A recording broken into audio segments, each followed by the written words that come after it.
نحمده ونصلي على رسوله الكريم أما بعد فأعوذ بالله من الشيطان الرجيم بسم الله الرحمن الرحيم رب اشرح لي صدري ويسر لي أمري واحلل عقدة من لساني يفقهوا قولي واعلموا أن ما غنمتم من شيء فأن لله خمسه وللرسول ولذي القربى واليتامى والمساكين وابن السبيل إن كنتم آمنتم بالله وما أنزلنا على عبدنا يوم الفرقان يوم التقى الجمعان والله على كل شيء قدير. شروع کوم د الله د نوم سره چې به انتها مهربانه او رحم کول والا دی. او تاسو ته معلومه وي چې د غنیمت کمال تاسو اغشت دي دا غي پنځمه حصہ د الله او د رسول او د رشتہ دارانو او د یتیمانو او د مسکینانو او د مسافرانو لپاره ده. که تاسو ایمان وروړي په الله باندې او په هغه سیس باندې چې د فیصلې په ورځ یعنی د دوه فوجونو په مقابله په ورځ مونږه په خپل بنده نازل کړي وو نو دا حصہ په خوشاله سره ورکړي. الله په هر سیس باندې قادر دی. د مال غنیمت د تقسیم قانون داسې دی. غنیمت په عربی کې هغه مال ته وایي چې کوم په میدان جنگ کې دشمن سره په جنگ کې حاصل شوی وي. قدیم یعنی په خوا عربو کې دا رواج وو چې جنگ نه پس د دشمن هر یو شی چې د چال په لاس ورغلو هغه په باغی سيزونو قبضه کړ شو. یعنی د دې د تقسیم څخه قانون نه وو. خو اسلام په دې معاملې کې یو نظام قائم کړو، یو قانون جوړ شو او هغه دا چې کله جنگ دوران هر څه مال ملو شي ستن تار پورې هر شی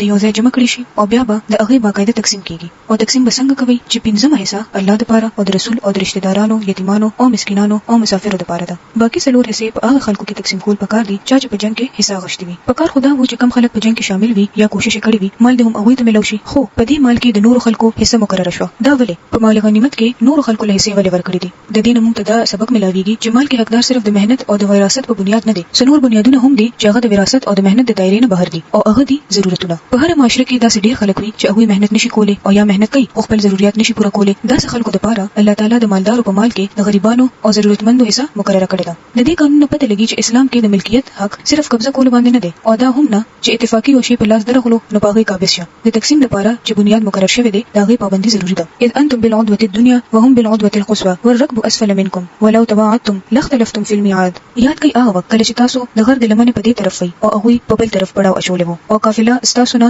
لاندې د سمندر غاړه ته و. کچېره د اول نه تاسو او د هغه ترمنځ د مقابله کولو فیصله شوې وي نو تاسو به ضرور په دې موقع ډډه کوله. خو چې څه وشو هغه په دې وجه وشو چې الله د کوم خبره فیصله کړې و چې هغه داګه تکي. یعنی چې څوک هلاک کیږي نو چې هغه د روخانه دلیل سره هلاک شي او څوک چې ژوندې پاتې کیږي نو چې هغه د روخانه دلیل سره ژوندې پاتې شي. یقینا چې الله اوریدو والا او پوهه دی. یاد کا هغه وخت نبی صلی الله علیه وسلم کله چې الله تعالی په خوب کې د هغه تعداد کم خولو کچې هغه ته د هغه تعداد زیات خولوي نو ضرور به تاسو همت بیللوي او د جنگ په معاملې کې بم جګړه شروع کړي وي. خو الله تاسو د دینه بچ کړي. بهشکه چې هغه د سينو په حال باندې خبردار دی. او یاد کړئ کله چې د مقابله په وخت کې الله تاسو په سترګو کې دشمن لک ښکار کړل او دا غوي په سترګو کې تاسو کم ښکار کړی. د پاره د دې چې کوم خبره کېدو علاوه چې الله هغه داګه تکي او اخر په ټوله معاملې خاص الله ته واپس کیږي.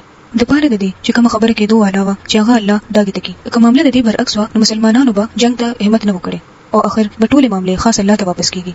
اسه هم چې کفار ولیدل چې د مسلمانانو لخر ډیر زیات دي نو د هغه همت مات شو. نو دا شان الله تعالی مسلمانانو له غیبی امداد ورکړو. یا ایها الذين امنوا اذا لقيتم فئه فاثبتوا واذكروا الله كثيرا لعلكم تفلحون. ای ایمان والو هر کله چې د یوې ډلې سره تاسو مقابله وي نو مضبوط اوسئ او الله ډیر یادوي. امید دی چې کامیابی به تاسو نصیب کیږي. یعنی د مقابله په وخت صرف وسله او هتیار نه بلکې ورسره د الله کثرت سره ذکر هم ډیر ضروری دی. دې سره د کامیابی نور اسباب سدي او د الله او د رسول حکم منئ او په خپل کې جګړه مکوئ. غني نو پتا سو کې به کمزوري پیدا شي او تاسو زور به ختم شي. او الله او د رسول اطاعت کوي او په خپل کې اختلاف او جګړه مکوئ. همیشه مسلمانان خپل کې اختلاف د وجه نه ناکامیاب کیږي. د صبر نه کار اخلي. یقینا چې الله د صبر کولو والا سره دی او دا خلکو په شان طریقه ما اختیاروي چې هغه د خپل کورونو نه په غرور سره ووتل او خلکو ته خپل شان خولو او کار دا دی چې خلک د الله د لارې نه منې کوي. څه چې هغه کوي هغه د الله د قبضې نه بهر نه دي.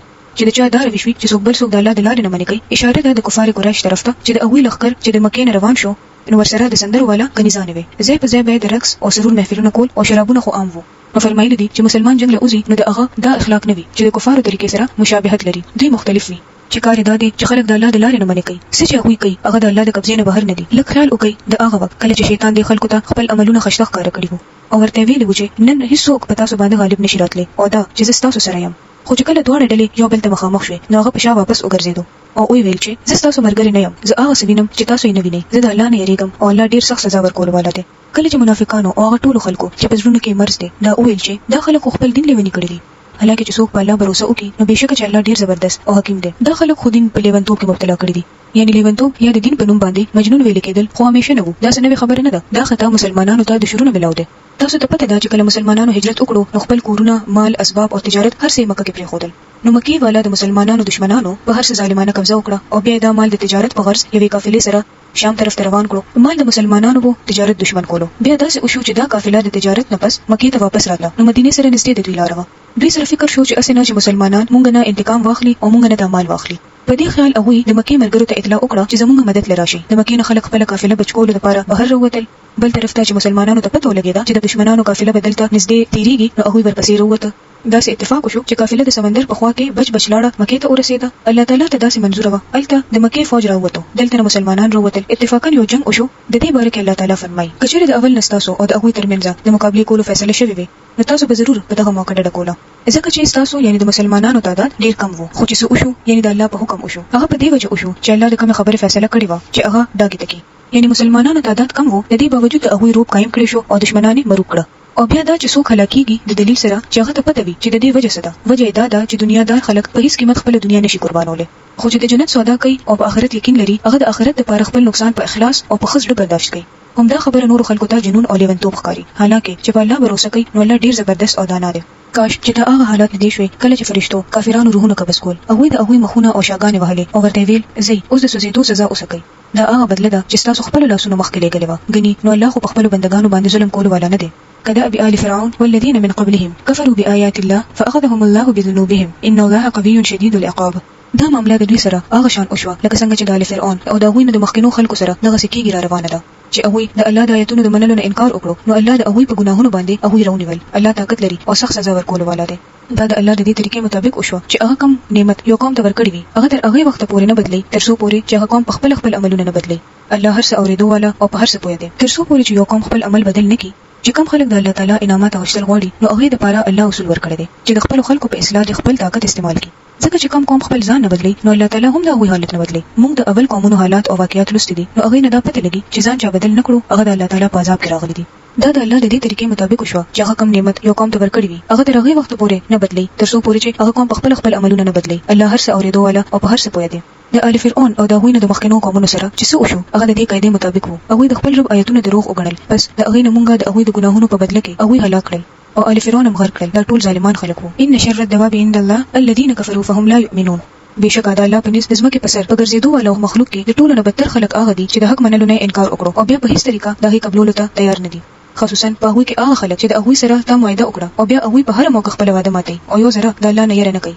نو کچېرې دا خلک تا ته په جنګ کې ملو شي، نو دوی له داسې سزا ورکړه چې د دوی نه وروسته نور خلک داسې کولو والا وي چې هغوی حوصلې وبېلي. او کچېرې د یو قوم نه د خیانت هېروي، نو د هغوی معاهده په ښکاره د هغوی مخې ته وغورځوه. بېشکه چې الله خیانتګر خلک نه خوښوي. د مسلمان په انفرادي اخلاق کې هم د امانت خیال ساتل دي او اجتماعي قانون کې هم چې کوم قانون مسلمانانو لپاره ورکړی شوی دی هغه کې هم دا ویل شوی دی چې تاسو کوم قوم سره معاهده وشي نو هغه کې به خیانت نه کوي. رسول الله صلی الله علیه وسلم فرمایلی دي لا نحن من خانک، چې تاسو هغه سره خیانت مکوئ څوک چې تاسو سره خیانت کوي. ځکه چې داسې بنده هیڅ ایمان نشته کوم چې امانتدار نه وي. لا ایمان لمن لا امانت له. د حق نه انکار کول والا د پدې دوکه کې نه پریوزي چې دوی وګټله یقینا چې هغه مونږ له شکست نشي راکوله. به هر حال اسلام دین برحق دی او د الله تعالی مدد مسلمانانو سره دی او اهل کفر په خساره کې دي. یقینا الله اوریدو والا او په هر څه علم لري.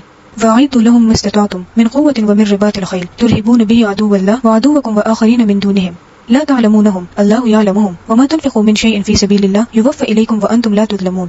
او تاسو چې څومره وسکیږي د دوی په مقابله کې د زیاتو نه زیات طاقت او تیار تړلي اسونه تیار ساتئ چې د دې په ذریعہ تاسو د الله دشمنان او هغه نور دشمنان او يروي چې تاسو یې نه پیژنئ خو الله یې پیژني. تاسو چې د الله په لار کې څه ولګوي دا غي بدله به پوره تاسو ته واپس درکړي شي او تاسو سره به زیاتې هرگز نه کیږي. د اسلام اعتماد استعمال قوت نه زیات مظاهر قوت باندې دی. هم دې له الله تعالی مسلمانانو ته داسې طاقت پیدا کول لپاره ویلي دي چې دشمن د خوف زده په یری کې مرعوب دي چې د هیڅ اقدام وسله نشي کوله. او مسلمانانو له دا ضرورت دی چې د خپل وخت او ضرورت په اعتبار فکری میدان کې او عملی میدان کې ځان طاقت ورکړي او بیا چې په دې معاملې کې څه خرج کوي یا خپل وخت یا صلاحیت یا ذهني قوت چې په دې لار کې هر څه لګي په دې لار کې به الله نه ډیر زیات بدله او انعام واخلي. تاسو ګوري چې کفر کول والا د دنیا لار کې چې هر څومره منډه تړي وي په دنیا کې خو ورته هر څه ملو شي او په آخرت کې ورله هیڅ نشته. مسلمان لا د خپل مهنت سره هم دنیا کې ده او هم آخرت کې اجر ضرور ملاويږي. که په دنیا کې په سبب بدله ملاو نشو خو په آخرت کې خو به ضرور د الله په فضل دا جزا ملاويږي. دا ځای کې چې هم نه خو که مسلمان مهنت نه کوي کوشش نه کوي او دا خیال کوي چې سموجزه به وشي او زموږ حالات به بدل شي نو دا څه نه کیږي. ليس للانسان ما سعى. الله تعالی په موږ باندې کوشش فرض کړی دی او اے نبی صلی الله علیه وسلم که دشمن سولې ته مایل وي نو ته هم سولې ته تیار شه او په الله باندې باور وکړه. بهشکه هغه هر څه اوریدو والا او په هر څه پوهه دی. او که دا وی نیت تعالی د دوکې درکول وي نو ستاسو لپاره الله کافی دی. دا خو هغه دی چې د خپل امداد په ذریعہ او د مؤمنانو په ذریعہ ستاسو تایید وکړو او د مؤمنانو ژوند دی یو بل سره یو ځای کړل. تا که د ځمکې په مخ ټول دولت هم خرج کړی وي خو د دې خلکو ژوند دی یو ځای کول نشو. دا خو الله دی چې د دې خلکو ژوند را یو ځای کړل. بهشکه هغه ډیر زبردست او حکمت والا دی. لو انفقت ما في الارض جميعا ما الفت بین قلوبهم ولكن الله الف بینهم انه عزیز حکیم. خو هغه الله تعالی دی چې د هغوی زړونه یو ځای کړه. یقینا الله ډیر زبردست او دانا دی. حقیقت دا دی چې د انسانانو خپلو کې د محبت څومره بنیادونه دي، هغه کې د ټولو نه زیات مضبوط بنیاد دین دی. د دنیا ټول مال دولت د انسانانو منځ کې دومره اتحاد او یووالی نشي پیدا کولی، یو ځای کولی نشي کم چې د الله محبت او دین کولی شي. همدې نعمت طرف ته اشاره ده او همدې طرف ته توجه پکار ده. بیا فرمایلی دي یا ایها النبی حسبک الله ومن اتبعک من المؤمنین. اے نبی صلی الله علیه وسلم ستاسو لپاره او کوم مؤمنان چې ستاسو پیروي کوي دا غوي لپاره خو بس الله کافی دی. اے نبی صلی الله علیه وسلم مؤمنان په جنگ باندې ورتیز کا. که پتا سو کې شل کسان صابران وي نو هغه به په 200 کسانو باندې غالب راځي، او که سل کسان داسې وي نو د کافرانو په 0 کسانو به غالب راځي، ځکه چې هغه داسې خلک دي چې پوهه نه لري. کچېری سل کسان داسې وي نو منکرین حق کې بزر سړو باندې حاوی کېدي شي. یعنی د ایمان وزن د هر څه نه زیات دی او د الله تعالی په لار کې چې کار کوي نو د ټولو نه بهترین خوبي څه ده؟ صبر، استقامت، ایمان او توکل. چې یو مؤمن د صفاتو سره کار کوي نو بیا د دنیا هیڅ طاقت دغه مقابله ته نشي ساري دي. او بل طرف ته د دین دشمنانو لپاره ویل شوی دي بانهم قوم لا يفقهون، ځکه چې دا هغه خلک دي چې پوهیږي نه. اوس الله ستاسو پیټ سپکړو او هغه ته معلومه شو چې په تاسو کې لا کمزوري شته. نو که په تاسو کې سل کسان صابران وي نو هغه به په 200 باندې، او که 1000 کسان داسې وي نو په 2000 باندې بعد الله په حکم سره غالب راځي. یعنی چې تاسو کې څومره استقامت وي، څومره صبر وي، ایمان وي، هغه شان به د الله مدد زیات راځي. کچره تاسو کې کمزوري وي نو هغه په وجه به مدد کمیږي. دنه پته لګي چې د الله تعالی مدد حاصلولو لپاره د انسان اول خپل جایزه واخلي چې ما کې څه کمزوري ده او زه د څه اهل یم، او الله هغه خلکو سره دی چې صبر والا دي. والله مع الصابرین. یو نبی له دا مناسبه نه ده چې دا غسر دي قیدیان وي تر څو چې هغه پزماکه کې دشمنان خزر مزیر نه کی. تاسو د دنیا فائدې غواړئ، حالکه د الله په نظر کې آخرت دی او الله غالب او حکیم دی. کله الله لیک مخکې نه ویل کړی شوی نو دا چې تاسو اغشتلی دي د دې په بدله کې به تاسو ته لوی سزا درکړی شوی و. نو سم چې تاسو حاصل کړی دی هغه خوري، هغه حلال او پاک دی او د الله نه یې کوي. یقینا چې الله معاف کول والا او رحم کول والا دی. اے نبی صلی الله علیه وسلم تاسو په قبضه کې چې کم کې دیان دي هغه ته وایا کله ته معلومه شو چې تاسو په ژوند کې څه خیر شته نو هغه به درله د هغه نه زیات بهتر درکې کم چې تاسو نه اغشتلی شوی دي او تاسو خطاګانې به معاف کړي. الله تعالی معاف کول والا او رحم کول والا دی. خو کچې دوی تاسو سره د خیانت کولو اراده لري نو د دې نه مخکې دوی الله سره خیانت کړې دي نو د دې سزا الله هغه لور کړه چې هغه ستاسو په قبضه کې راغلل. الله ته هر څه معلوم دي او حکمت والا دی. إن الذين آمنوا وهاجروا وجاهدوا بأموالهم وأنفسهم في سبيل الله والذين آووا ونصروا أولئك بعضهم أولياء بعض. کوم خلکو چې ایمان قبول کړو او هجرت وکړو او د الله په لار کې اوجنګیدل او خپل مالونه یې ولګول، او کوم خلکو چې مهاجرینو لا ځای ورکړو او د هغوی امداد وکړو، هغوی په اصل کې د یو بل دوستان دي. او پاتې شو هغه خلک چې ایمان روح وړو خدای الاسلام ته هجرت ونکړو نو د هغوی سره تاسو د دوستۍ هیڅ تعلق نشته تر څو چې هغوی هجرت ونکړي. د دې نه پته لګي چې حقيقي مسلم کېدو لپاره انسان لا په 2 سيزونو کې یو ضروري اختیارول دي. یا خو دین سره ځان داسې اوتړل شي چې کچره د دین په لار کې د دنیا نقصان کیږي، یا کور کله پرې خودل وي نو چې انسان کې دومره طاقت وي چې داسې قربانۍ ته تیار وي. ځکه چې دین کله کله د داسې قربانۍ هم تقاضا کوي، او کچره دا نشي کولی نو کچره بل څوک د دین په لار کې قرباني وکړي او تاسو لراشي نو چې تاسو هغه له پناه ورکړي. نبی صلی الله علیه وسلم په زمانه کې یو طرف ته مهاجرین وو چې د مکې نه راغلي وو، بل طرف ته انصار وو چې د مدینې نه راغلي وو. د دوی ترمنځ د محبت اصل بنیاد دین وو، اسلام وو، الله او دغه رسول صلی الله علیه وسلم وو. او په دې وجه چې د عرب هغه معاشره چې په دوه قبیلو کې تقسیم شوی و هغه ټول قبایلی زیدونه د هغوی د ژوند ختم شو او په خپل کې یو بل سره خواږه شو او هغوی یوځای شو او اسلام له هغه طاقت او قوت ورکړو چې په ټوله دنیا خور شو. چې تر څو پورې چې مسلمانانو کې دا محبت او یو بل سره مدد او د تعاون جذبه نه وي نو دین ترقی نشي کوله. مونږ ګورو وینو چې څه خلکو د اسلام خدمت داسې وکړو چې هجرت په خپل وکړو د اسلام لپاره او یا انصار جوړ شو. دا د الله د طرفه ده چې څه موقع ورته ملو شي. خو د انسان نیت داسې پکار دی چې همیشه کله دین د خاطره هر څنګه کار راځي نو زه ورته تیار یم. کچره هغه د دین په معاملې کې تاسو نه امداد غواړي نو بیا د هغه امداد کول په تاسو فرض دی. یعنی چې کم خلک ایمان جوړي خو هجرت نشي کوله نو هغه هم تاسو مسلمانان جوړ دي، دا هغه مدد په تاسو لازم دی. خو د یو داسې قوم خلاف نه چې دا هغه سره تاسو معاهده وي چې تاسو کوي الله غویني. کم خلک چې د حق نه انکار کول والدي هغه د یو بل ملګرتیا کوي، کچره تاسو دا اونې کوي یعنی کفر کول والا خو متحد دي او د یو بل حمایت کوي. اهل اسلام له هم په خپل کې د یو بل حمایت کول پکار دي. کچره تاسو دا اونې کوي یعنی که مسلمان د مسلمان ملګرتیا نه کوي نو پزماکه کې په فتنه او لوی فساد راپورته شي. والذین آمنوا وهاجروا وجاهدوا في سبيل الله والذین آووا ونصروا اولئک هم المؤمنون حقا لهم مغفرة ورزق کریم. کوم خلکو چې ایمان وروړو او د الله په لار کې کور پرې خودو او کوشش وکړو، او کوم خلکو چې پناه ورکړه یعنی انصار او امداد وکړو، هغه رښتینی مؤمنان دي. دا هغوی لپاره د خطاګانو معافي ده او بهترین رزق دی. یعنی د هجرت نه پس دنیا د هغوی لپاره فراخ شو، یعنی د آخرت اجر خو ضرور شته، خو په دنیا کې هم الله تعالی مسلمانانو له عزت ورکړو. او کوم خلکو چې رستو ایمان وروړو او په هجرت راغلل او تاسو سره یو ځای کوشش شروع کړو نو هغه هم په تاسو کې شامل دي. خدای الله په کتاب کې د وینې رشتہ دار د یو بل زیات حقدار دي، بهشکه الله په هر څه پوهه دی. یعنی صله رحمی او د رشتہ داریانو تعلق چې دی هغه خو په خپل ځای به هر حال یو اهم حقیقت دی، ځکه چې خطر د دې خبره و چې کله دین د محبت په وجه خلک یو ځای شي نو اسنه چې خپل د وینې رشتې هېر کی. فرمایلی دي چې رشتې خو په خپل ځای اهم دي، کله کله د ایمان رشتہ د وینې د رشتې نه وړاندې شي خو په هیڅ موقع حقدار د خپل حق نه محروم کول نه دي. سوره توبه دې صورت دی لږ غونډې د دې پس منظر. دې صورت کې بسم الله نشته او بنیادی خبره دا ده چې دا اعلان برات دی. نو اعلان برات نه مخکې بسم الله نه دی لیکل شوی او نبی صلی الله علیه وسلم په خپل د دې صورت په شروع کې بسم الله نه ولیکو کړي. براءة من الله ورسوله الى الذين عاهدتم من المشركين. د بیزاری اعلان دی د الله او د رسول له طرف نه هغه مشرکانو ته چې تاسو ورسره وعده کړی وي. دا اعلان برات د چا خلاف وو؟ د مکې د مشرکینو خلاف. دا ولې وجه یې څه؟ خبره دا ده چې انسان له په دنیا کې د اوسېدو چې موقع ورکړی شوی ده دا د حق په وجه نه ده بلکې دا یو ازمایښت دی. الله تعالی چې یو انسان یا یو قوم دنیا ته راولېږي نو چې د امتحان وخت پوره شي بیا هغه بنده د دنیا نه واپس شي. چې څنګه د یو انسان ژوندۍ وي د غشان د قومونو هم ژوندۍ وي. هر قوم د لپاره وخت مقرر دی. دنیا کې د کار کولو مهلت دی چې هغه مهلت ختم شي نو بیا د هغه قوم نه د کار کولو موقع هم واغشتل شي او هغه هم ختم شي. دنیا کې چې څومره پیغمبران راغلي دي او تیر شوی واقعیات چې تاسو ته پته دي هغه کې تاسو ګوري چې الله تعالی د یو قوم د اصلاح لپاره به یو پیغمبر راولېږلو هغه بشپړ ورځ خلک پویول خو چې څوک بنه پویدل نو اخر به هغه قوم باندې عذاب نازل شو. هغه قوم به ختم شو. صرف اهل ایمان به پاتې شو. بیا به هغه کې یو نوې قوم پیدا شو. بیا به خلک ورو د دین نه لري شو او خرابې به شروع شو. بیا به نبی راتلو. دا سلسله دغه شان روانه وه چې اخر معاملې ورسېده نبی اکرم صلی الله علیه وسلم ته. نبی صلی الله علیه وسلم مکه ته راولېږل شو. رسول الله سلام 14 کاله په مکه کې تیر کړ او شپه ورځې هغه ته د الله پیغام ورسولو. خو چې کله حالات ډیر تنګ شو نو رسول الله سلام هجرت وکړو او مدینې ته تشریف یوړو. هلته هم هغوی د خلکو ته د الله تعالی د دین تبلیغ ورکولو او خلک یې پویول. جنگ بدر کې نقصان ډیر وشو خو اخر مکه فتح شو. د دین پس هم ورله مهلت ورکړې شو چې خلک په دین خپوي شي. ورو دنیوي اعتبار سره دوی ته دایره تنګېده او ښکارېده چې اسلام هر طرف ته غالب شو. داسې موقع نه و چې خلک په خبره نه پوهېدل. یعنې دواړه قسمه اسباب ورته الله تعالی ورکړه. خو چې کوم خلکو نه منل ورو د هغوی مهلت ختمېدو او یو وخت داسې راغو چې هغه خلکو ته وویل شو چې تاسو یا اسلام قبول کړئ او یا دلته نه یعنې جزیرة العرب نه یا د دې علاقې نه وځئ او یا جنگ ته تیار شي. دا چې په نورو قومونو عذاب او آفات د اسمان راغله خو د حضور صلی الله علیه وسلم نه انکار کولو والا اعلان برات درسل یو قسم عذاب وو چې تاسو د ژوند وخت ختم شو او داسې اچانک نه وشوي. رسول الله څومره کال ورسره کوشش وکړو دلیلونه یې ورکړه. څو میاشتې پورې د سوچ موقع یې ورکړه چې توبه وکړي. د توبې دروازې ورته کلاو وساتلې. د بیزاری اعلان دی د الله او د رسول د طرف نه هغه مشرکانو ته چې تاسو ورسره وعده کړې وي. یعنی اولنۍ معاهده د امن ختم شو او د رسول الله مخالفین لپاره د اخري انتباه یا اطلاع ده. د رسول الله په دشمنانو او مخالفینو د اسمان نه صفت نه دراغله د ځمکې نه پیسې عذاب نه دراغله خو دلیل سره هغه لا جواب کړ. اخر هغه سره د معاهده ختمولو خبره وشوه او تر اخر وخت پورې د هدایت دروازه کلاو و چې کم خلک توبه وکړي اسلام کې داخل شي هغه د لپاره پناه ده او چې څوک داسې اونکي هغه د خپل انجام ته سوچ وکړي. پس تاسو په ملک کې سلور میاشتې نور وګرځي او یقین لري چې تاسو الله لره عاجز کول والا نه یې او دا چې الله رسوا کول والا دی کافرانو لره. د حج اکبر په ورځ ټول خلکو ته د الله او د رسول د طرف نه عام اعلان دی چې الله د مشرکانو نه بریو زمه دی او د رسول هم.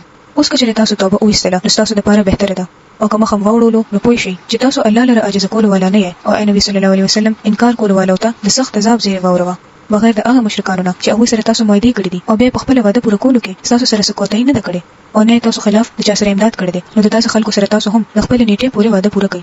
ځکه چې الله متقین خلق خوښي. نو کله چې حرام میاشت تیر شي نو مشرکان قتل کوي په کوم ځای کې چې بیا مومي او هغه رونیسي او ګيري کوي او د ګيرېدو په هر ځای کې ورته د سزا ورکولو لپاره کېني. دا د اسلام ابتدا نه ده ځکه چې اکثر خلک د سوره توبه د دې آیتونو غلطه ترجمه کوي او د اسلام خلاف استعمالي او دلیل دا ورکوي چې اسلام خو د تورې په زور خور شوی دی. ګوري کنه قران کې لیکل شوی دی چې مشرکین چرته ویني نو ګیروي او قتل کوي. خو د دې پس منظر نه خلک خبر نه دي چې دا صورت کله نازل شوی دی او په کومه موقع دا اعلان شوی وو. څومره کال تیر شو خلک په دې پویولو او ټول نه غټه خبره ده چې د نبی صلی الله علیه وسلم د لاسبه دین مکمل کېدو. جزیرة العرب نه مکمل طور د اسلام کې جوړول وو. نو ځکه اوس داسې موقع نه و چې دا خلک پرې خودلې وي غنی دوی بیا د اصل انسانيت د خوالي او د رحمت چې کم دین راغلی وو هغه کې به خلل چولو. کوي توبه وایستله مونږ قائم کړو او زکات ورکړو نو به پریک دی یعنی معافی کوي. یعنی د دین پہچان او پیژندل خاص طور د دوه سيزونو نه دي یعنی مونږ او زکات. الله ډیر معاف کول والا او رحم کول والا دی. او که په مشرکانو کې څوک تاسو نه پناه وغواړي او د الله د کلام د اوریدو لپاره تعالی راضي نو هغه پناه ورکړه تر هغه پورې چې هغه د الله کلام ووري. بیا هغه د خپل امن ځای ته ورسوه. دا څه کول ځکه پکار دي چې دا خلک علم نه لري.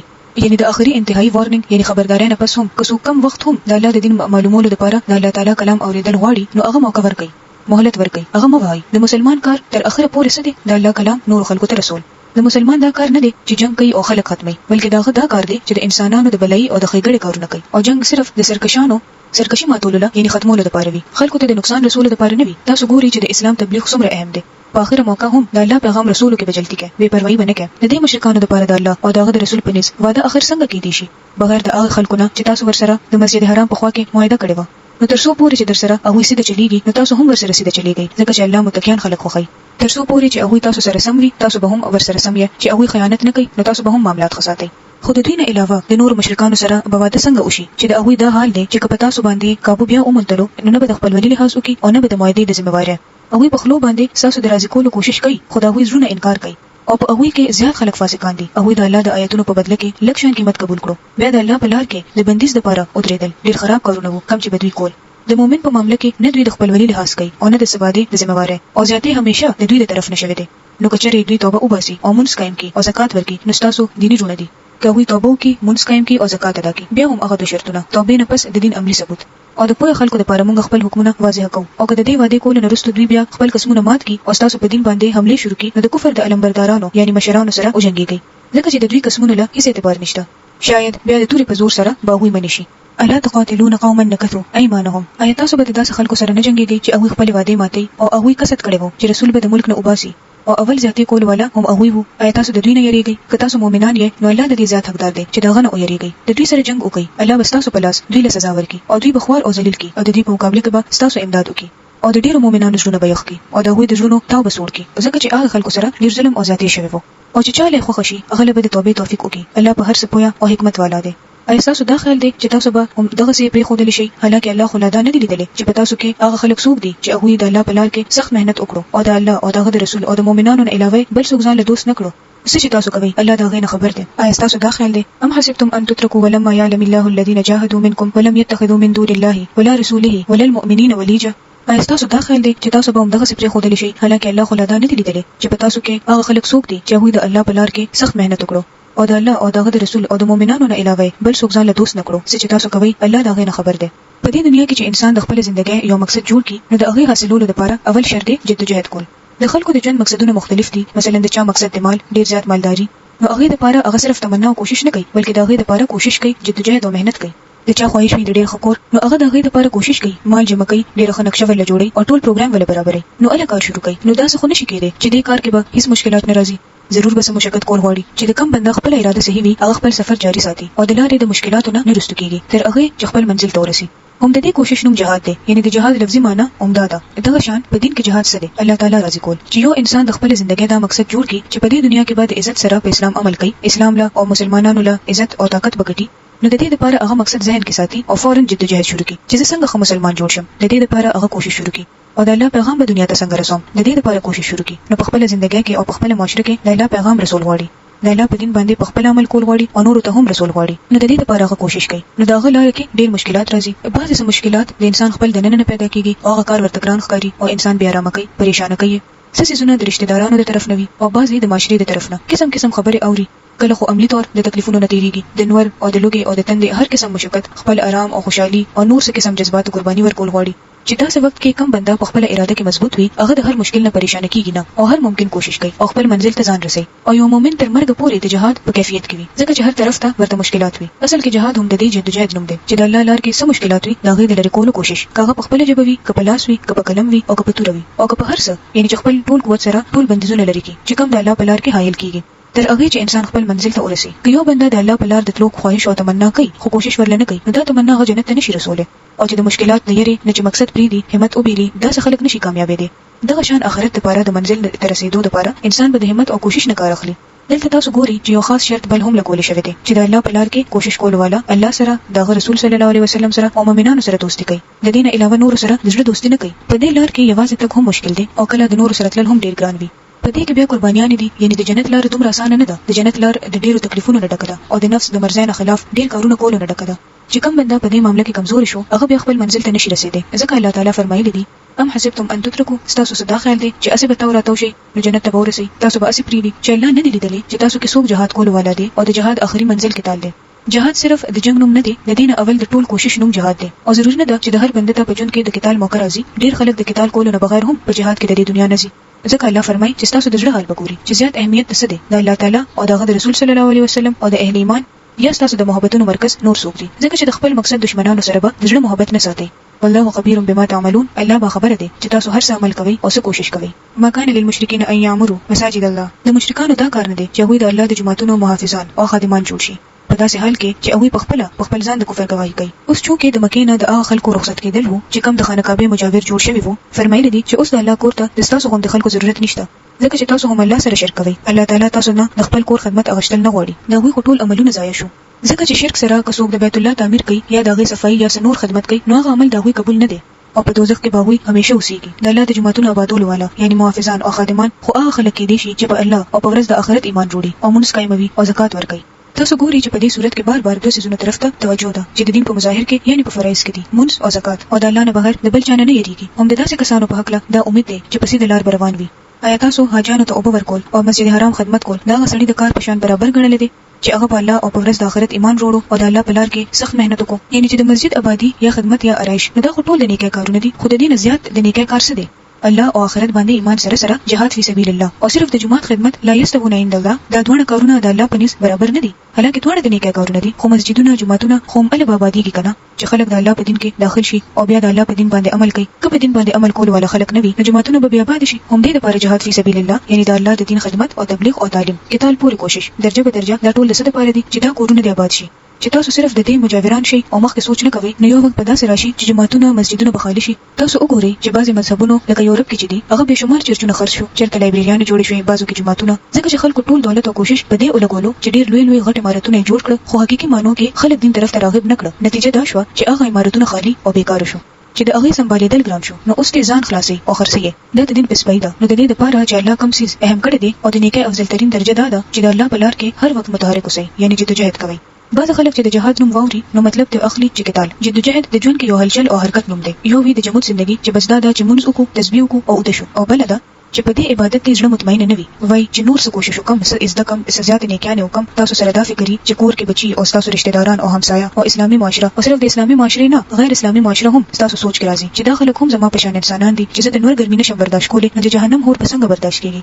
دې لپاره تاسو سوچ کوئ کوشش ورلکوي. دا اصل کې جهاد دی. جهاد هر وخت انسان د نیکه په کارونو نور مخکې وړاندې بوزي چې د انسان په ژوند کې جهاد او کوشش نوي هغه په ځای پاتې شي. حدیث پاک کې دي چې د چانن د پرون نه بهتر نشو هغه تبا شو. یعنی موږ د پاره دا نیکی نه ده چې دا څه کو په دې مطمئن شو بلکې دا چې موږ نن د پرون نه زیات خشي او بیا سبا د نن نه زیات خشي. دا نه چې ما په خوا او اول ډیر ښه کارونه کړی دي بس اوس نشم کوله مجبوری ده. دا خو د تباہی خبره ده. که تاسو د اول پشان کار نشئ کولی نو د نن سبا حالات او حیثیت مطابق سنور څه کولی شئ. د جهاد لفظ چې راشي نو دا ښکاري چې یو غر ته خطل دي. موږ ټول مسلمانان د سلورو طرفونو په خپل رخ او په خپل طریقه د دې غر سوکې ته خېجو او خېجو چې هغه منزل ته ځان ورسو. که څوک کته ناس لري آرام کوي مزه کوي او د غر سوکې ته تشګوري او خوشحاليږي نو دا ژوند دا ژوندۍ څه ژوندۍ نه ده. هر بندله د خپل حیثیت او طاقت مطابق کوشش کول دي او قدم په قدم مخکې وړاندې تلل دي. هم دې لپاره جهاد فی سبیل الله له د جماعت آبادولو نه زیات اهمیت ورکول دي. والله لا يهدي القوم الظالمين او الله ظالمانو خلق له هدایت نه ورکوي. الذين آمنوا وهاجروا وجاهدوا في سبيل الله بأموالهم وأنفسهم أعظم درجة عند الله وأولئك هم الفائزون. د الله سره خود هغه خلکو درجه لوی ده چې ایمان وروړو او دغه په لار کې کور پرې خودو او په خپل مال او سره جهاد وکړو. هم هغه کوشش بر خطل مشقت برداشت کول او هغه څنګه بأموالهم وأنفسهم چې خپل مال هم ولګولو او ځان هم. بعض خلک صرف مال لګول کافي ګڼي چې به ذمہواری پوره شو. ټیک دا چې الله توفیق درکړي دي نو خبره ده خو دې سره خپل جسم او بدن هم ضرور استعمال کوي او په داسې جهاد کوي. اعظم درجه عند الله د الله سره دوی په اوچته درجه دي د ټولو نه عظیم دي. واولئک هم الفائزون. اصل کې دغه خلک کامیاب دي یعنی کامیابی د دوی لپاره ده. یبشرهم ربهم برحمت منه دا وی رب اوله خوشخبری ورکړي د خپل طرف نه د رحمت ورضوان او د رضامند چې دا خلکونه زرازیم وجنات او د باغاتو لهم فيها نعيم مقيم چې په هغه کې د هغه لپاره دایمي نعمتونه دي. د داسې باغونو خوشخبری ورکړي خالدین فيها ابدا دې کې بدوی همیشه اوسېږي. ان الله عنده اجر عظیم بشکه الله تعالی سره عظیم اجر دی.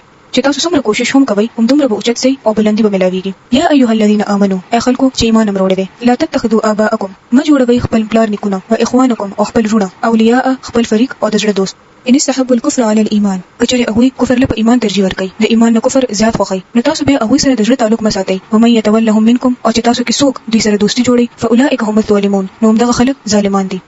یو هغه زندگی ده چې دنیوي تعلقات او دنیوي مفادات باندې قائموي. عموما زموږ مفادات خپل رشتہ دارانو سره وابسته یعنی تړل شوی وي.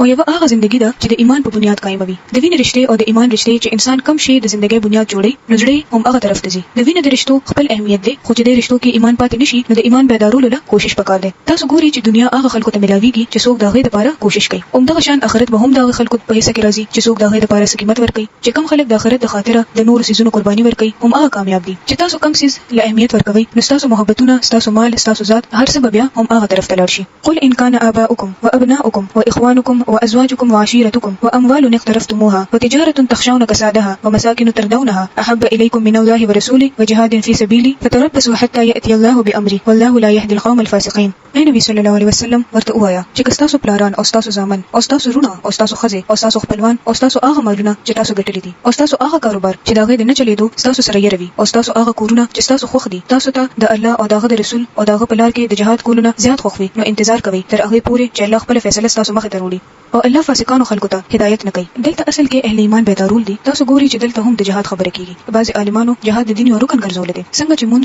روزه حج او زکات دي هم دومره اهمیت د جهاد هم دي ځکه چې دا د مسلمانانو یو بنیادی ذمہواری ده. د الله په لار کې کوشش او خلک د لار ته راوستل بیا داسې کیږي چې انسان د لار اختیار کوي نو د هر څه باره کې سوچ کوي نو اکثر سيزونه هغه ته رکاوټ کوي لار ورته بندي او عموما هغه سيزونه کم یو وي هغه ته نږدې او محبوب سيزونه په محبوب سيزونو کې سوي په دې کې د انسان محبت وي خپل مور پلار سره خپل خاندان رونو خويندو سره د خاوند خځې سره د خځې د خپل خاوند سره د بچو سره برادر او دوستانو سره مال او تجارت سره خپل کور سره د ټول د انسان لارې کې بندونه او رکاوټ پیدا کوي. مثلا مونږ ګورو چې مونږ خو کور کې هم کې دي شي نورې وړې وړې ذمہواریاں هم په کور کې پوره شي خو چې کم وخت هم د کور اوځي خپل خاندان نه بهر شي یا خپل تجارت دنیا او کور بار نه لکه ته بهر اوځي نو ضرور تاسو ژوند کې فرق راځي آرام سکون راحت زینت دا هر څه متاثر کیږي چې کم خلک دا نشي قربانولې نو هغه د دین په لار کې جهاد نشي کولای کله هم چې تاسو خپل ځان نه پس د نور خلکو فکر شروع کړئ نو ضرور بس نه قرباني کول غواړي او چې په حیثیت د یو امت دا کار نشي کولای نبی الله تعالی فرمای فتربصوا یعنی بیا انتظار کوي د کوم خبرې انتظار حدیث کې راغلی دی نبی صلی الله علیه وسلم فرمایلی دی چې کله تاسو بین اختیار کړئ دا د تجارت یو شکل دی او د غواګانو یعنی د جناورانو لکه اونیسي او په زمیندارۍ او په ځمکو پټو او په کرکیله راځي شي او په دې کناتو کوي او جهاد پرې دی نو الله به در باندې داسې ذلت راولي چې د هغه نه بیا وتی نشي تر هغه پورې چې دین ته واپس شوی نه یم دی وخت د ټولو نغټ جهاد څه دی چې ځان په دین پوي کوي او خپل نسلونه هم پوي کوي او عام مسلمانانو کې هم دا پوهه پیدا کوي ځکه چې ذلت خو اسې هم په دې وخت د امت مقدر ښکاری نو جهاد دا دی چې دین طرف ته خلک راوړوي ځکه چې د دین روح بیدار نه وي نو هغه وخت پورې هیڅ قرباني نشي کېدای. درې سيزونه ضروری دي الله او دغه رسول صلی الله علیه وسلم او دغه په لار کې جهاد ټول نه اول محبت د الله سره والذین آمنوا اشد حبا لله بیا انسانانو کې ټول نه زیات نبی اکرم صلی الله علیه وسلم سره رسول الله سلام فرمایلی دي لا یؤمن احدکم حتى اكون احب الیه من والده وولده والناس اجمعین. تاسو کې هیڅوک تر هغه وخت پورې مؤمن کې دی نشي چې سو پورې زاغته د هغه د مور پلار او د اولاد او د ټولو انسانانو نه زیات خوږ او پسندیده نشم. یعنی د رسول صلی الله علیه وسلم محبت د هر څه نه زیات دی خو موږ د خپل ژوند جایزه والو چې هغه داسې دی او کنه موږ ته احساس ونشته. بیا چې کوم د پاره ژوند کې جذبه پکار ده هغه دا چې موږ له الله دومره توفیق راکړي چې د هغه د دین لپاره کوشش وکړو د خپل مال سره د وخت سره او د ځان سره. که څوک داسې نه کوي نو اول الله تعالی څه فرمایلی دي والله لا يهدي القوم الظالمين. اوس دلته فرمای والله لا يهدي القوم الفاسقين. دا ظالمانو او فاسقانو ته بیا لار نه ملاويږي او هغه بیا په پته نه پويږي چې څه وکړو او څه ونکړو. لقد نصركم الله في مواطن كثيره ويوم حنين. الله د دې نه مخکې په ډیرو موقعو باندې تاسو امداد کړی دی. اوس د حنین د غزا په ورځ تاسو دغه د امداد شان لیدل دي. په دغه ورځ تاسو خپل ډیروالي مغرور کړی وي خو هغه تاسو هیڅ په کار نه غي. غزوه حنین چې دلته د کوم ذکر راغلی دی هغه شوال اتمه هجری کې د دې آیت د نزول نه تقریبا 12 میاشتې اول شوی وو. دا د مکی او د طائف ترمنځ یو وادي ده. دا غزوه الته شوی وو او په دې کې د مسلمانانو فوج 12,000 وو. دین اول چې دومره ډیر تعداد نه و جمع شوی دویم طرف ته کفار دومره ډیر نه وو خو د دې باوجود د قبیله حوازن تیراندازو اسلامي لشکره ته تربیت کړو. دی باندې الله تعالی فرمای چې دا څه ولې وشو اذا عجبتکم کثرتکم تاسو کثرت تاسو په دوکه کې واچولې. د انسان دا کمزوري ده چې دنیوي اسباب ورسره زیات وي نو هغه خیال کوي چې اوس ماته د هیڅ ضرورت نشته اوس زه کامیاب یم. د دنیا اسباب ډیر ضروری دي اهم دي خو یو مؤمن چې هم صرف دنیوي اسباب باندې نظر نه ساتي د الله حکم دی چې تیاری ساتي خو دې هر څه نه زیاته الله باندې باور فلم تغني عنكم شيئا. دا تاسو ټول کثرت تاسو هیڅ پکار نشو وضاقت علیکم الارض بما رحبت. او زمکه د خپل وسعت نه باوجود په تاسو تنگ شو او تاسو په شاو تختې دی.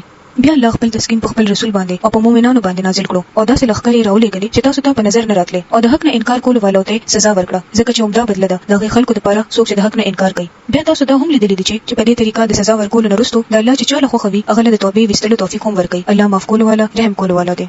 یا ایها الذین آمنوا ای خلکو چې ایمان امروړي دي انما المشركون نجس. مشرکان پلید دي نو بس هغه دي د دې کال نرستو مسجد حرام ته نږدې ناراضي. که تاسو یې روي د تنگستانه یعنی ابتدا کې چې دا حکم راغی چې د مشرکینو داخله بند ده نو مسلمانانو سره فکر شو چې د عرب علاقې کې زراعت خو بالکل نه وو دا وې د آمدنی د روزګار ذریعہ په تجارت و او تجارت د تعلقاتو په بنیاد کېږي چې څومره نور سره تعلقات خوي دومره په تجارت خو کېږي. چې دا حکم او شو چې مشرکین بدلته نه راځي نو د دې خدا مطلب شو چې تجارتي لیندین به هم ختم شي. مسلمانانو باندې دایره راغله چې ژوند بسنګ تیرو او که تاسو د غریبانو یې راکوي نو لري نه ده کله او غړي نو تاسو به خپل فضل سره مالدار کی. الله په هر څه پوهه دی او د حکمت والا دی. یعنی بعضی موقع داسې راشي چې د مال او د تجارت قرباني کول پکار وي خو یاد لري چې تاسو د حصے رزق به تاسو له واپس راځي. الله علیم او حکیم دی. په اهل کتابو کې د هغه خلکو خلاف جنگيږي چې هغه په الله او په ورځ د آخرت ایمان نه وروړي او چې الله او د رسول حرام کړی دي هغه حرام نه کړي او دین حق خپل دین نه جوړي. د دوی سره جنگيږي د هغه وخت پورې چې دوی په خپل لاس جزيه ورنکي او واړه یعنی ذلیل پاتې شي. يهوديان وایي چې عزير د الله زوی دی او عیسایان وایي چې مسیح د الله زوی دی. دا به حقیقت خبرې دي چې دوی د خپل خلونو روباسي د هغه خلکو په شان چې هغه د دوی نه مخکې په کفر کې اخته شوي وو. په دوی د الله لعنت وي. دا دوی د کم ځای نه دوکه کیږي. اتخذوا احبارهم ورهبانهم اربابا من دون الله والمسيح ابن مريم. دوی خپل عالمان او عابدان یعنی درویشان د الله نه سوا خپل خدایان جوړ کړي دي او دغه شان مسیح د مریم زوی هم خپل خدای جوړ کړی دی. علماء درویشانو له د رب درجه ورکړه. د دې باره کې حضرت علي رضی الله عنه بن حاتم چې مسلمان شو نو حقیقت معلومولو لپاره د رسول صلی الله علیه وسلم نه تاسو وکړو. نو رسول صلی الله علیه وسلم جواب ورکړو چې ولې دا څنګه ده چې تاسو علما وایي چې دا حلال دي نو تاسو هغه ته حلال وایي او چې هغه کم ته حرام وایي نو هغه تاسو حرام غنئ. نو هغه ویل چې او دا څه موږ ضرور کوو. نو رسول صلی الله علیه وسلم او فرمایل چې هم دغه رب جوړول شو. د دې نه دا پته لګي چې رب صرف هغه رب نه دی چې موږ پیدا کوي او رزق راکوي بلکې رب هغه دی چې موږ له هغه حکم هم منل دي. ظاهر دا هغه موږ جوړ کړی یو هغه زموږ مالک دی نو حق هم دا غته چې دا عبادت وکړو. وما امروا الا ليعبدوا اله واحد لا اله الا هو سبحانه عما يشركون.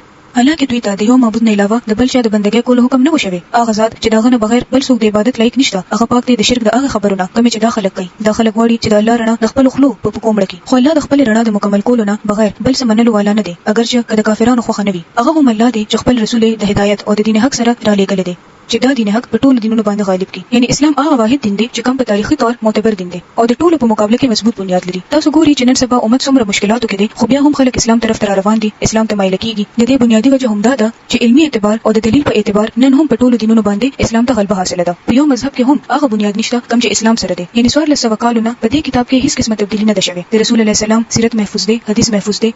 دا دین هم هغه شان زموږه مخه ته دی لکه څنګه چې 1400 کال اول وو. د نورو دینونو اصل صحیح معلوم نه دی یعنی تاریخي اعتبار سره معتبر نه دی. نو دې باره کې فرمان دی چې الله خپل رسول هدایت او دین حق سره را لېږلی دی چې هغه په نورو دینونو غالب کی او دغه غلبه د دلیلونو سره نن هم ده. اگر چې کوم مشرکان دا هر څومره نه خوښي.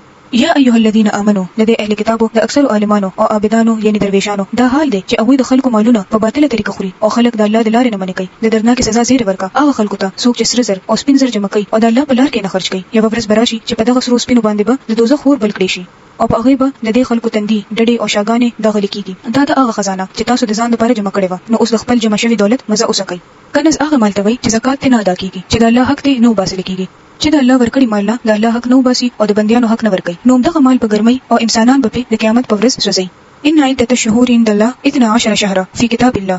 حقیقت دا دی چې کله نه الله اسمانونه او ځمکه پیدا کړې دي دا هغه وخت نه د میاشتو شماره د الله په کتاب کې هم 12 میاشتې ده او په دې کې سلور میاشتې حرام دي. دا ټیک قاعده ده. نو په دې سلور میاشتو کې په ځان باندې ظلم مکوئ او د مشرکانو سره ټول په جمع جنگيږي لکه څنګه چې هغه ټول په جمع تاسو سره جنگيږي. مشرکانو سره ټول په جمع جنگيږي. مسلمانانو له اتحاد او د اتفاق تعلیم یعنی څنګه چې تاسو خلاف هغه ټول جمع شي یعنی ټول په یو ځای تاسو خلاف جنگيږي خو تاسو چې د کفر مقابله کوي نو د دین په نوم هم نه یو ځای کیږي او پوه شئ چې الله د متقینو سره دی. نسی خو په کفر کې یو بل ځای د کفر کار دی. یعنی په میاشتو کې تغیر او تبدیلی د یوې میاشت په ځای بل میاشت اختیارول یا پس یو کال کې یو میاشت په خپل مرزه زیاته کی. چې روزه د همیشه په یو موسم کې راځي په کم کې چې هغه ته اسانتیا و یا د حج هم په یو موسم کې راځي نو دې سيزونه نه منې کړی شو ځکه چې اسلامي کلندر په دې ترتیب نه دی. الحمدلله چې په هر موسم کې عبادت راځي خاص طور روزه او حج په ټولو موسمونو کې راځي او دې کې دا حکمت دی چې تبدیلی انسان کې د عمل یو نوې قوت پیدا کوي. کټول رمضان یعنی روزه په یخ موسم کې او حج هم په خو موسم کې راتلی نو دې کې به یو جمود پیدا شي او د عبادت لذت او د عبادت خشوع به ختم شي او عبادت مختلفو طریقو سره انسان زیات خکول شي. د عبادت چې کوم لذت دی په مختلفو موسمونو کې دا غینه انسان محروم کېدی شي. حضور صلی الله علیه وسلم دا په خپل اصل قائم کړو او دا فعل یعنی نسی چې تبدیلی به کوله د باره کې فرمایي چې دا خو په کفر کې مزید یو کافرانه حرکت دی. اوقات او ورځو کې تبدیلی د عبادت چې کوم حکم دی یا د عبادت چې کومه فائدہ ده هغه ټوله ختمه کی. کومه شوال کې روزه شروع کو نو د ټوله میاشت د روزې نه هغه فائدہ نشته چې کومه په رمضان کې ده. هم د شان ذل حج کې چې په نهم تاریخ وقوف عرفات نه وي نو د حج نه کیږي. دا څه تبدیلیان په کلندر کې په خپل مرزه نشي کېدی. دا کافرانه حرکتونه دي چې دا کافران په بیلار کړی کیږي. یو کال یو میاشت حلال کی او په بل کال کې هم هغه میاشت حرام کی. د پاره دي چې الله کوم میاشت حرام کړی دي چې دا غي شماره هم پوره کی او الله چې کوم څه حرام کړی دي چې هغه حلال هم کی. دا وی بد عملونه د اوی د پاره خشته جوړ کړی شوی دي او الله د حق نه انکار کولو والو ته هدایت نه کوي. یا ایها الذين امنوا اي خلکو چې تاسو ایمان وروړی دي مالکم په تاسو څه شوی دي اذا قيل لكم چې تاسو ته ویل شو انفروا في سبيل الله دا الله په لار کې اوسئ اذا قلتم الى الارض تاسو په ځمکه پورې اونخته ارديتم بالحياه الدنيا من الاخره فما متاع الحياه الدنيا في الاخره الا قليل. آیا تاسو د آخرت په مقابله کې د دنیا ژوند خوښ کړو چې دا سیده نو تاسو ته دا معلومه وي چې د دنیا د ژوند د ټول سامانونه په آخرت کې ډیر لږ خوږي. الا تنفروا که تاسو پانه سي دی نو يعذبكم عذابا اليما خدای تعالی به تاسو له درناک عذاب درکړي. ويستبدل قوما غيركم او تاسو په ځای به یو نوې ډله راوچته کی ولا تدره شيئا او تاسو به خدای ته هیڅ نقصان ونه رسول شي. الله د خپل دین د کار لپاره نه هیڅ محتاج نه دی. کومه دې کار لپاره وړاندې نشو او خپل مال پیش نکو نو الله به موږ لري کی او نور به زموږ په ځای پیدا کی. يحبهم ويحبون بیا به هغه الله سره محبت کوي او الله به هغه سره محبت کوي. ظاهر دا چې بیکار هغه خلک او صرف د دنیا سره محبت چې څوک لري د الله هغه خلک نه دي خو هغه الله په هر څه قدرت لري. تاسو که د نبی صلی الله علیه وسلم امداد اونکړو نو هیڅ پروا نشته. الله دا غو امداد په هغه وخت کې کړی دی کله چې کافرانو هغه وستلی وو، یعنی د مکې نه، کله چې هغه صرف په دوه کې دویم وو، یعنی حضرت ابوبکر رضی الله عنه دوه، کله چې هغه دوه په غار کې وو، اذ هما فی الغار، کله چې هغه خپل مرګري ته وویل چې غم مکوه الله زموږ سره دی. په هغه وخت کې الله په هغه باندې د خپل طرف نه د زړه سکون نازل کړو، یعنی انتهایی نازک موقع باندې چې کفار بالکل نږدې راغلي وو او سخت خوف او د یری وخت وو، خو چونکې د الله په لار کې راوته وو نو خدای پاک ورله په زړه کې اطمینان پیدا کړو او دا غو امداد په داسې لخر سره وکړو چې تاسو ته په نظر نه راتلل او د کافرانو خبره ښکته کړه او د الله خبره خود اوچته. الله زبردست دی او پوهه دی، یعنی که تاسو نوځئ نو الله تعالی خپل لخر سره د خپل نبی صلی الله علیه وسلم او د نبی نه پس هم چې څوک د دین په کار کې اوسي الله تعالی به د هغوی مدد کوي. دا خو تاسو امتحان دی چې تاسو څومره حساب چوي اوسئ کسبکه او قدرانه او په خپل مال او سر باندې د الله په لار کې جهاد وکړئ. دا تاسو لپاره بهتره ده که تاسو پوهیږئ.